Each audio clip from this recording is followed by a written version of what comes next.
अस्सलाम वालेकुम।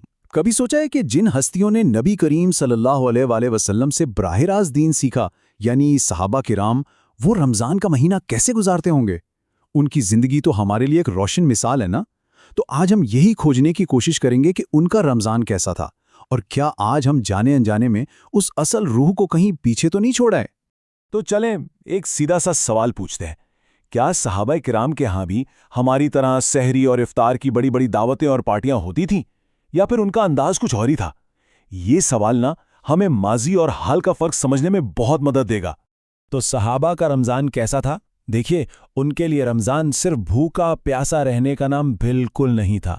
नहीं नहीं, ये तो एक मुकम्मल पैकेज था, एक पूरा प्रोग्राम था। तकवा का, इबादत का, कुर्बानी का, और सबसे बढ़कर अल्लाह से अपना ताल्लुक मजबूत करने का। उनकी जिंदगियां हमें सिखाती हैं कि असल बंदगी होती क्या है, और उनका रमज़ान गुजारने का तरीका हमारे लिए एक बेहतरीन ब्लूप्रिंट, एक नमूना है। और सबसे हैरानकुन बात पता है क्या है? उनकी तैयारियां रमज़ान से महीनों पहले शुरू हो जाती थीं।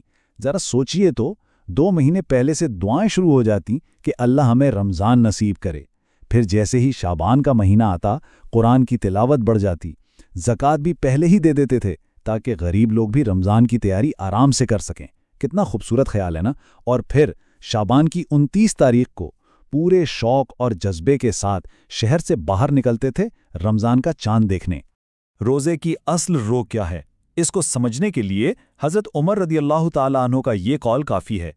उन्होंने क्या खूब फरमाया कि रोज़ा सिर्फ खाने पीने से रुकने का नाम नहीं है, बल्कि असल रोज़ा तो झूठ से, फजूल बातों से और हर बेकार काम से बचने का नाम है।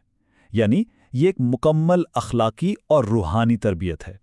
अब हम देखते हैं रमज़ान की असल रूह को एक कहानी के ज़रिए।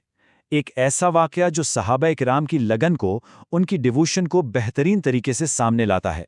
ये कहानी हमें बताएगी कि उनकी कुर्बानियाँ कैसी थीं और फिर अल्लाह की रहमत कैसे उन पर नाजिल हुई। तो ये कहानी है हज़रत कैस बिन सिरमा अंसारी रदियल्लाहु ताला अन्हु की। एक बहुत मेहनती सहाबी थे। सारा दिन मेहनत मजदूरी करते और साथ में रोज़ा भी रखते थे। एक दिन जब वो काम से थके हारे घर पहुंचे तो घर में खाने को कुछ भी नहीं था। उनकी बीवी खाना लेने बाहर गईं, लेकिन उनके आने से पहले ही हज़रत कैस थकन से निढाल होकर सो गए। अब उस वक्त उसूल ये था कि अगर कोई इफ्तार के बाद सो जाए तो बस वो अगली शाम तक कुछ खा पी नहीं सकता था। तो फिर वही हुआ। अगले दिन बगैर कुछ खाए पिए उन्होंने दोबारा रोज़ा रखा और काम पर चले गए।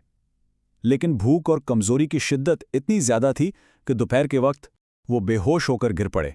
और उनकी इस कुर्बानी पर अल्लाह ताला ने कुरान की आयत नाजिल फरमाई, और खाओ और पियो यहां तक कि सुबह के सफ़ेद धारी रात की स्याह धारी से नुमाया हो जाए, फिर रात तक रोज़ा पूरा करो।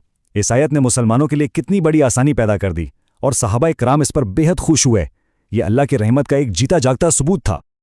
अच्छा, ये तो थी रोज़े की रूह। अब ज़रा उनकी सहरी और इफ्तारी पर भी नज़र डालते हैं। क्या वहाँ भी अनवाओ अक़साम के खाने होते थे? बिल्कुल नहीं। उनकी सहरी और इफ्तारी इंतहाई सादा थी। बस चंद खजूरें, पानी का एक घूंट या जौ की रोटी।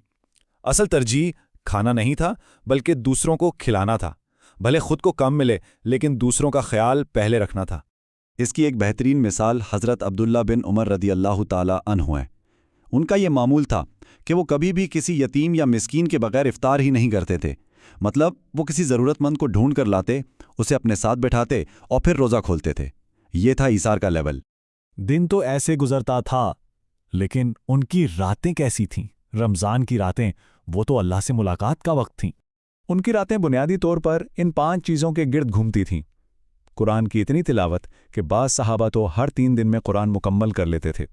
फिर लंबी लंबी नमाजें, तरावीह और तहज्जुद, अपने गुनाहों की माफ़ी मांगना, गिड़गिड़ा कर दुआएं करना और अल्लाह की राह में दिल खोलकर खर्च करना। इन्हीं इबादतों से उनकी रातें रोशन थीं। सहाबा किराम की ज़िंदगी को तो हमने देख लिया। अब ज़रा एक लम्हे के लिए आईना अपने सामने रखते हैं। हमारा रमज़ान कैसा गुजरता है? ये मवाजना ना बहुत कुछ बता देता है।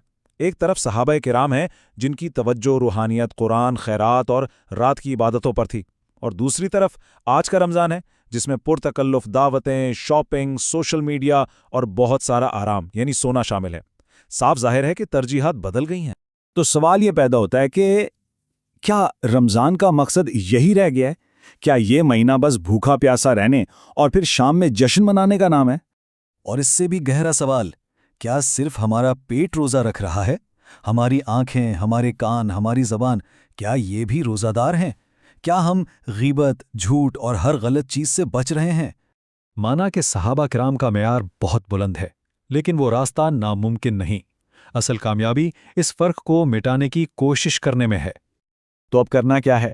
یہ کچھ عملی قدم ہے جو ہم اٹھا سکتے ہیں۔ قرآن کو اپنا روز کا ساتھی بنائیں، رات کی نمازوں، خاص طور پر تہجد کا اہتمام کریں، کوشش کریں کہ ہمارے پورے جسم کا روزہ ہو، خیرات کرنے میں کوئی کمی نہ چھوڑیں، اور سب سے اہم، ان اچھی عادتوں کو رمضان کے بعد بھی جاری رکھیں۔ ایک بات ہمیشہ یاد رکھیں، رمضان صرف ایک مہینہ نہیں ہے، یہ ایک ٹریننگ گراؤنڈ ہے جو ہماری زندگیوں کو بدلنے کے لیے آتا ہے۔ اصل کامیابی رمضان گزارنا نہیں، بلکہ رمضان کے بعد ایک بدلا ہوا انسان بننا ہے۔ تو آخر میں یہ سوال ہم سب کے لیے ہے، کیا ہم اس رمضان کو اپنی زندگی کا بہترین رمضان بنانے کی نیت کرتے ہیں؟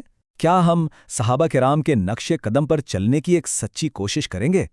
فیصلہ ہمارے اپنے ہاتھ میں ہے۔